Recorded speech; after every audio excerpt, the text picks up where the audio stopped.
જામનગરમાં કેબિનેટ મંત્રીના અધ્યક્ષસ્થાને કૃષિ વિજ્ઞાન કેન્દ્ર દ્વારા પ્રાકૃતિક કૃષિ પરિસંવાદ યોજાયો। જામનગરમાં જમીન, સ્વાસ્થ્ય અને પર્યાવરણના સંરક્ષણ માટે ખેડૂતો પ્રાકૃતિક ખેતી અપનાવે છે। તેમાં કૃષિ વિજ્ઞાન કેન્દ્ર દ્વારા જામનગર ખાતે નેશનલ વિશ્વ મિશન ઓન નેચરલ ફાર્મિંગ યોજના અંતર્ગત જૂનાગઢ કૃષિ યુનિવર્સિટી આત્મા પ્રોજેક્ટ અને GPKYN સંયુક્ત ઉપક્રમે કૃષિ મંત્રી રાઘવજીભાઈ પટેલની અધ્યક્ષતામાં પ્રાકૃતિક કૃષિ પરિસંવાદનું આયોજન કરવામાં આવ્યું હતું। આ કાર્યક્રમમાં કૃષિ મંત્રીએ જણાવ્યું હતું કે ખેતી એ ભારતીય સંસ્કૃતિનો અભિન્ન ભાગ છે અને પ્રાકૃતિક ખેતી એ આપણી પરંપરાગત ખેતી પદ્ધતિઓનો જ એક ભાગ છે।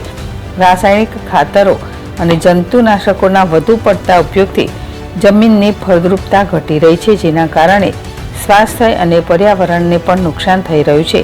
આ પરિસ્થિતિમાં પ્રાકૃતિક ખેતી જ એકમાત્ર એવો વિકલ્પ છે કે જે જમીનને ફરી જીવંત કરી શકે।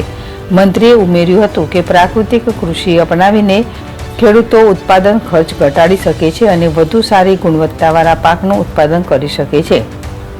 આ પ્રકારની ખેતીથી ઉત્પન્ન થયેલા ઉત્પાદનોનું બજારમાં માંગ પણ વધુ હોય છે, જેનાથી ખેડૂતોને આર્થિક રીતે પણ ફાયદો થાય છે। રાજ્ય સરકાર ખેડૂતોની આવક બમણી થાય તે માટે અનેકવિધ પ્રયત્નો કરી રહી છે।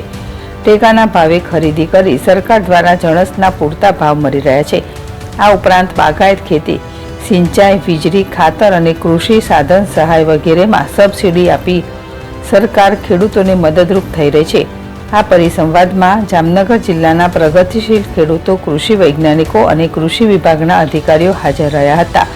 કાર્યક્રમ દરમિયાન પ્રાકૃતિક ખેતીના વિવિધ પાસાઓ જેમ કે જીવામૃત, ઘન જીવામૃત અને બીજા અમૃત ઉપયોગ વિશે વિસ્તૃત માહિતી આપવામાં આવી હતી।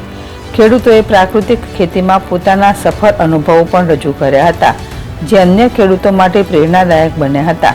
કાર્યક્રમના અંતમાં કૃષિ મંત્રીએ તમામ ખેડૂતોને રાસાયણિક ખેતી છોડીને પ્રાકૃતિક ખેતી અપનાવવા અને દેશને રાસાયણિક મુક્ત ખેતી તરફ આગળ વધવા માટેનું આહવાન કર્યું હતું।